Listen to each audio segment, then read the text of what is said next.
जय श्री कृष्णा। हमारा दशम स्कंद चल रहा है और इसमें नंद बाबा और यशोदा के बारे में पढ़ा है और कैसे उसे मूसल से बांधा था श्री कृष्णा को। वो कहते हैं कि कृष्ण से तो जो भी प्रेम करता है, जो भी श्री कृष्ण को प्रेम से बांधता है, वह स्वयं ही उससे बंध जाते हैं। इसलिए उसे किसी भी रस्सी की जरूरत नहीं है। और रस्सी तो प्रेम की अगर हो तो फिर श्री कृष्ण कभी भी उससे छूटते ही नहीं है। जब वह वहां से छोड़कर द्वारका जा रहे थे, तब उन्होंने उन यशोदा ने उन्हें कहा कि वह सारी बातें जो है वो याद रखे, परंतु ये भूल जाए कि कभी उनकी माता ने उन्हें बांधा था। उन्होंने कहा कि वो तो मैं कब से भूल चुका हूँ, मुझे तो अगर कोई बांध सकता है तो केवल अपनी माता के भांति प्रेम से ही बांध सकता है। तो फिर इसके आगे हमने पढ़ा था कि जो यशोदा की भक्ति है वह पुष्टि भक्ति है, जो प्रभु को हमेशा बांधती है। प्रभु को प्रेम से बंधन से केवल यशोदा माँ ही बांध सकती है। 10वें अध्याय में मोक्ष लीला यमला अर्जुन मोक्ष कथा है, जो आगे हम इसका प्रसंग शुरू कर रहे हैं। लाला मूसल को खींचता हुआ उन दो यमला अर्जुन वृक्षों के बीच से आगे बढ़ा। मूसल दो वृक्षों के बीच में टेढ़ा हो गया। लाला ने डोर को इतने जोर से खींचा कि मूसल ने उन दोनों वृक्षों को उखाड़ कर गिरा दिया। यमला अर्जुन वृक्ष गिरते ही दो तेजस्वी पुरुष के रूप में प्रकट हुए। ये पुरुष अपने पूर्व जन्मों में राजा कुबेर के पुत्र थे, नल कुबेर और मणिग्रीव। इन दो लक्ष्मी नंदन यक्षों को नारद जी के श्राप के कारण वृक्षों को अवतार लेना पड़ा था। परीक्षित ने पूछा, नारद जी ने उनको श्राप क्यों दिया? सुखदेव जी वर्णन करने लगे, कहते हैं कि नल कुबेर और मणिग्रीव कुबेर के पुत्र थे। पिता की अपार संपत्ति उन्हें मिल गई थी। संपत्ति का अतिरेक इच्छा नहीं है। संपत्ति का अतिरेक व्यभिचार, मांस, मदिरा अति दुर्गुण को जन्म दाता है। संपत्ति की अतिशयता और सन्मयता प्राय साथ साथ रह नहीं सकती। संपत्ति का अतिरेक होने के लोग तामस आहार, मदिरा पान आदि व्यभिचार गुणों में फंसे रहते हैं। पति पत्नी का संबंध कामासुख के लिए नहीं है। उस समय देवऋषि नारद जी उधर से जा रहे थे। उन्होंने कहा कि इतना सुंदर शरीर अगर मिला है तो फिर इसे क्यों खराब कर रहे हो? उस समय देवऋषि नारद जी ने ऐसा कहा। नारद जी को देखकर भी उन्हें अपने शरीर को नहीं ढका। नारद जी ने सोचा कि अगर तुम्हें ये शरीर मिला है तो फिर तुम उसका दुरुपयोग कर रहे हो, परंतु उन्होंने इस बात को भी आभास उड़ा दिया। नारद जी कहते हैं कि इस शरीर की अंत में क्या दशा होगी, इसे पशु पक्षी खाएंगे, खाक का ढेर बन जाएगा। संपत्ति के मद में लोग शरीर को अजरामर मानने लगते हैं और अन्य लोगों को, प्राणियों को सताने लगते हैं। ये शरीर है किसका?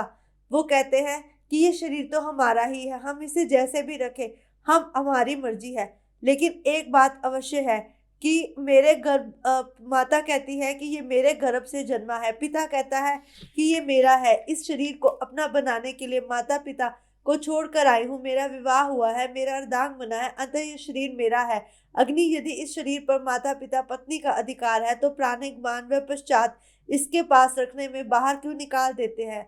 कुत्ता अग्नि संस्कार ना किए जाने पर यह शरीर खाने को मिल जाता है। इसीलिए हम हिंदुओं में अग्नि संस्कार को बहुत अवश्य माना गया है। इस प्रकार इस शरीर पर कोई अपना अधिकार जमाता है। कोई कहता है इसे जला देना चाहिए, कोई कहता है इसे नष्ट कर देना चाहिए, परंतु एक बात अवश्य है कि इस शरीर को अग्नि रूप अवश्य कर देना चाहिए। ये मानव शरीर अपने अत्यंत कृपा करके संसार के मानवों को दिया है, जो मनुष्य इसे प्राप्त करने के लिए अपनी इंद्रियों पर नियंत्रण नहीं रखते। ये शरीर भी उनका साथ नहीं देता। मनुष्य शरीर को तो संवारता है, परंतु मन को संवारना भूल जाता है। शरीर तभी भी संवरा रहता है अगर मन संवरा रहे। कहते हैं शरीर को अगर एक बीमारी घेर ले तो ये समझ लेना चाहिए कि पूरी हमारी आयु ही नष्ट हो जाती है, परंतु अगर हमारा मन निरोग है तो हमारा शरीर भी निरोग रहता है। 100 रुपए का नोट यदि फट भी गया हो, तेल के दाग वाला भी हो, किंतु अगर उसका नंबर ठीक ठाक हो तो फिर भी वह कहीं ना कहीं चल ही जाता है। इस शरीर से तो अगर भगवान का जाप किया हो, भगवान के जाप का आनंद मात्र मनुष्य को तो मिल सकता है। कुत्ता बिल्ली वजन नहीं कर सकते। पशुओं को अपने ही शरीर का, अपने ही स्वरूप का भान नहीं रहता, तो मनुष्य का क्या रहेगा? भगवान के स्वरूप की जानकारी वैसे तो कोई भी नहीं पा सकता। केवल एक मनुष्य शरीर ही है जो भगवान को पा सकता है, जो भगवान का नाम जाप कर सकता है। 84 लाख योनियों में से कोई भी ऐसी योनि नहीं है जिसमें हम प्रभु का स्मरण कर सके। इसलिए कभी अगर तुम्हें मनुष्य का जन्म मिले तो तुम्हें ये सोच लेना चाहिए कि इसका सही सार्थक उपयोग करना चाहिए। उस समय मनुष्य ये भूल जाता है कि ये शरीर उसे क्यों मिला है, और बाद में जब उसे कुत्ते, सांप, मेढक आदि ऐसी जातियों में जन्म लेने पड़ते हैं तो बार बार प्रभु के आगे भक्ति करता है। इस अनित्य शरीर से नित्य परमेश्वर का प्रदान किया जा सकता है। उन कुबेर पुत्रों की हानि दशा देखकर नारद जी को दया आई, उनको सन्मार्ग पर ले जाने के लिए उन्होंने श्राप दिया। इस शरीर का उपयोग मात्र भोग विलास के लिए करने वाला व्यक्ति अगले जन्म में वृक्ष बनता है। भोग ऐसे ना किए जाए तो शरीर रोगी हो जाता है। भोग इंद्रियों को रोगी बनाने के लिए नहीं होता। वह कहते हैं, ये तो पाप की योनि है। वृक्ष को 6 ऋतुओं की बाती के प्रहार सहने पड़ते हैं। नारद जी ने श्राप दिया कि तुम दोनों यक्ष संपत्ति के मद से मदान, स्त्री भोगी और विलासी हो गए हो, और तुम्हें ये भूल गए हो कि तुम एक योगी के आगे खड़े हो। श्राप सुनते ही नल, कुबेर और मणिग्रीव पछताने लगे। वह नारद जी की शरण में आए, परंतु नारद जी ने कहा, मैं कुछ नहीं कर सकता। नारद जी ने कृपा करके उन दोनों को गोकुल में वृक्षावतार दे दिया। नंद बाबा के आंगन में तुम दोनों को जन्म लेना होगा, और याद रखना, जिस दिन कन्हैया का चरण स्पर्श तुम्हारा लगेगा, उस दिन तुम्हारा उद्धार होगा। वह श्राप था या आशीर्वाद, ये तो कोई नहीं जानता। जिस जन्म में प्रभु हमारा हाथ पकड़ लेते हैं और जिस जन्म में प्रभु हमें अपने चरणों में लगा लेते हैं, वही जन्म सार्थक होता है। नारद जी ने श्राप तो दिया, किंतु संतों को क्रोध, संतों का श्राप भी हमेशा आशीर्वाद सा ही होता है। एक बात याद रखो, श्राप कभी कभी आशीर्वाद का रूप धार लेता है। इसलिए अगर किसी जन्म के श्राप में तुम्हें ऐसी कोई अवस्था मिल जाए तो तुम्हें ये प्रभु से ये मांगना चाहिए कि तुम्हें कभी ऐसा ना हो और तुम्हें अज्ञात रहे। कहते हैं, जिस भी जन्म में तुम्हें प्रभु की भक्ति की सोच आए, जिस भी जन्म में तुम ये सोच लो कि तुम्हें प्रभु की राह पर चलना है, अपने लिए तो कौवा भी जीता है, अपने लिए तो पशु भी जीता है, अपने लिए तो कुत्ता भी जीता है, हमें जीना है तो प्रभु के लिए जीना है। और प्रभु के लिए जीना तो ये जीना है कि हम अपने साथ साथ दूसरों का भी उद्धार कर सके। सुखदेव जी कहते हैं, मैं तुम्हें ये कथा सुना रहा हूँ, तुम्हारे साथ साथ ये कथा मेरा भी तो मन स्पर्श कर रही है। कृष्ण का चरण, कृष्ण का स्पर्श पाते ही हमारा मन कैसे खिल उठता है। स्पर्श पाते ही नल, कुबेर और मणिग्रीव ने अपना मूल स्वरूप प्राप्त किया। दोनों वृक्षों का उद्धार हुआ। अब नल, कुबेर और मणिग्रीव प्रभु की स्तुति करने लगे। हे प्रभु, आपसे हम कुछ और नहीं मांगते। अपनी वाणी अपने गुणगानरत रहो, अपने कान अपनी कथा का श्रवण में लीन रहो, अपने हाथ में अपनी सेवा में, अपने कर्म में, अपने चरण अपने स्मरण में हमें रखो। हमारे मस्तिष्क में खुद वास करो। हमारी वाणी श्री कृष्ण का कीर्तन करती रहे, आंखें श्री कृष्ण का दर्शन करती रहे और मन श्री कृष्ण का ध्यान करे। नल, कुबेर और मणिग्रीव ने अपनी प्रत्येक इंद्रियों के लिए भक्ति रस की मांग की और स्तुति करते हुए गोलोकवासी हो गए। गोलोक धाम में श्री कृष्ण लीला नित्य होती रहती है।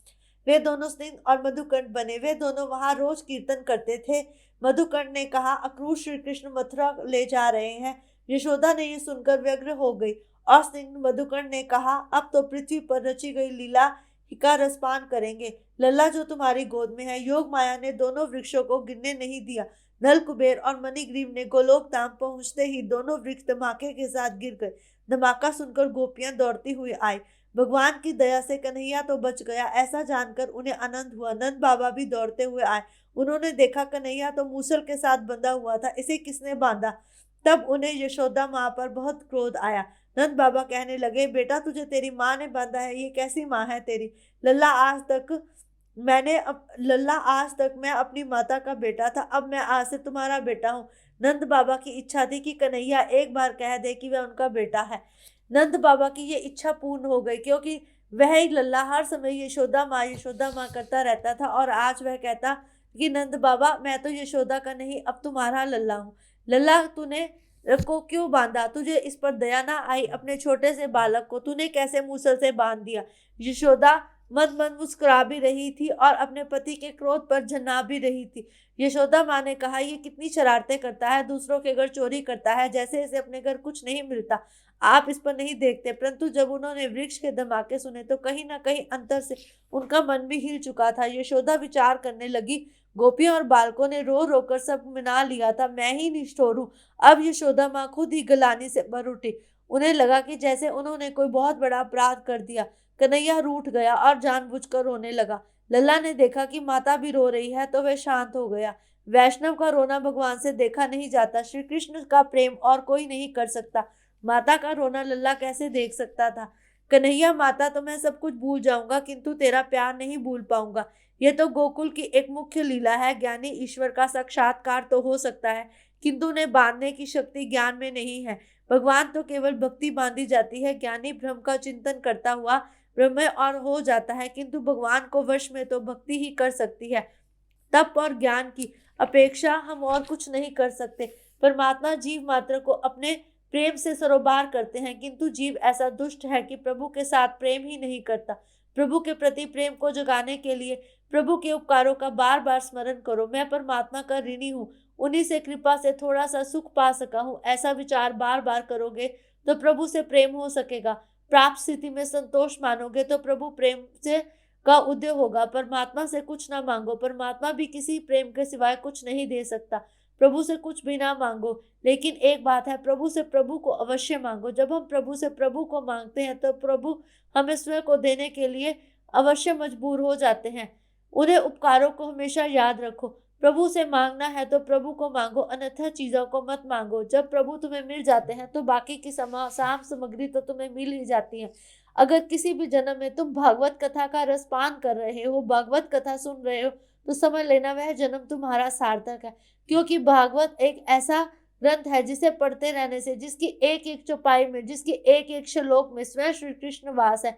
इसे तो श्री कृष्ण और दशम स्कंद को तो वैसे भी श्री कृष्ण का हृदय कहा जाता है। भागवत में हास्य, करुण, श्रृंगार, वीर आदि सभी रस तो है। इतना ही नहीं, 10वां स्कंद तो लबालब भरा हुआ है भक्ति रस से।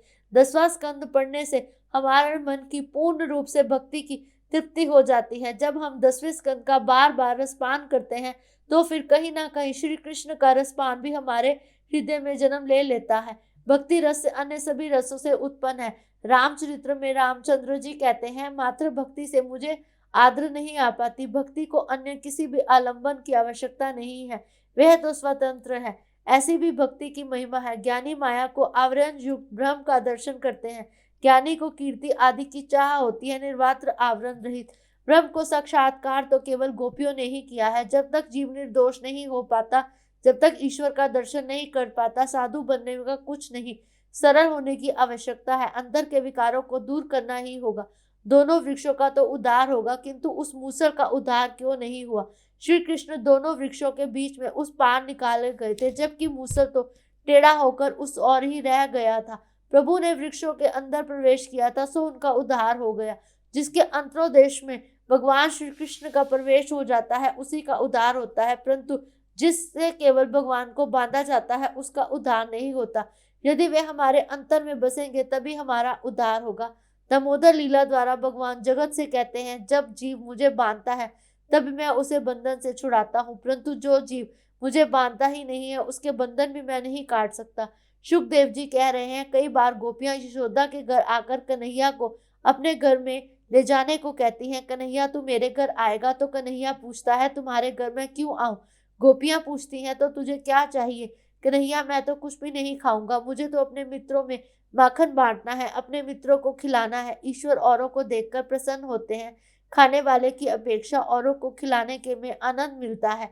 कहते हैं, हम सारा दिन बहुत कुछ करते हैं, लेकिन हम प्रभु के लिए समय नहीं निकालते। प्रभु के लिए अगर हम कुछ क्षण निकालेंगे तो प्रभु हमारे सारे क्षण को सुख से भर देंगे। मन माखन सा कोमल हो जाएगा। गोपी ने सोचा, इस माखन दूंगी तो उसे तुरंत लेकर चला जाएगा, उसे कुछ देर के लिए रोने देना चाहिए, इससे मेरे पास तो बैठा रहेगा। उसने कहा, लाला माखन मुफ्त में नहीं, तुझे मेरे घर का बहुत सा काम करना होगा, कुछ ना कुछ तो कर। कन्हैया ने कहा, अच्छा मैं क्या काम करूं, मैं तो छोटा सा बालक हूँ। कन्हैया जब अपनी चतुराई करने पर आता है तो उसे देखकर मनुष्य का मन अति रोमांचित हो उठता है। परमात्मा जीव मात्र को अपने प्रेम से सरोबार करता है। ऐसा जीव है जो दुष्ट है, जो प्रभु से प्रेम नहीं करता। प्रभु के प्रति प्रेम करोगे तो प्रभु तुम्हें बार बार प्रेम करेंगे। जब हम बार बार श्री कृष्ण का स्मरण करते हैं, श्री कृष्ण बोलते हैं, श्री कृष्ण का नाम जाप करते हैं, तो कहीं ना कहीं हमारे अंदर श्री कृष्ण का रसमय हो जाता है। हमारा हृदय श्री कृष्ण के रस से भर जाता है। प्राप्त स्थिति में संतोष मानोगे तो प्रभु प्रेम उत्पन्न होगा। अगर दूसरों को देखकर स्वयं को दुखी करते रहोगे तो मन हमेशा दुख से भरा रहेगा। परमात्मा से कुछ ना मांगो, परमात्मा भी किसी से प्रेम के सिवाय और कुछ भी नहीं मांगते। जीव मुझे प्रेम से तो बस, मुझे और कुछ नहीं चाहिए। प्रभु से कुछ भी ना मांगो, प्रभु से केवल प्रभु को मांगो। उनके उपकारों की हमेशा याद करो। मनुष्य का प्रेम धन संपत्ति, घर गृहस्थी, कुटुंब आदि में विभक्त होता है, अतः परमात्मा प्रसन्न नहीं होते। लोग भगवान को प्रणाम करके चले जाते हैं। भागवत में हास्य, करुण, श्रृंगार, वीर आदि सभी रस होते हैं। इतना ही नहीं, 10वां रस भी लबालब भक्ति से भरा हुआ है। भक्ति रस से अन्य सभी रसों से उत्तम है। रामचरित्र में रामचंद्र जी कहते हैं, मात्र भक्ति ही मुझे आर्द्र कर पाती है। भक्ति को अन्य किसी भी आलंबन की आवश्यकता नहीं है, वह तो स्वतंत्र ही है। ऐसी ही भक्ति की महिमा है। ज्ञानी माया के आवरण युक्त ब्रह्म का दर्शन करते हैं। ज्ञानी का कीर्ति आदि की चाह होती है। निरावृत, आवरण रहित, यही हमारी भक्ति की पहचान है। ब्रह्म का साक्षात्कार तो केवल गोपियों ने ही किया है। जब तक जीव निर्दोष नहीं हो पाता, तब तक ईश्वर का दर्शन नहीं कर पाता। इसमें इन्होंने गोपियों के बारे में इतना ज्यादा विस्तार से बताया है ना, यहाँ तक कि शुकदेव जी ने यह कहा था कि जब तक हम पहले इसके अध्याय नहीं समझ पाते ना, तब तक हमें गोपियों का प्रेम ही नहीं समझ आता। उन्होंने कहा है कि यशोदा माँ से भी ज्यादा प्रभु गोपियों का बहुत ज्यादा प्यार करते थे। वह कहते थे कि गोपियां उनकी जो है, उनका हृदय है। गोपियां ऐसी हैं कि जो कि जब उन्हें उनको याद करती हैं तो प्रभु के हृदय से आह निकलती है। इसमें उन्होंने गोपी गीत के बारे में भी पीछे बड़े विस्तार से बताया था। अभी ये कहते हैं कि दशम स्कंद एक ऐसा है जो स्वयं श्री हरि प्रभु का हृदय है। इसलिए इसका जितना भी ज्यादा रसपान किया जा सके ना, हमें करना चाहिए। आज हम बस यही विश्राम करते हैं, कल आगे चलते हैं। जय श्री कृष्णा।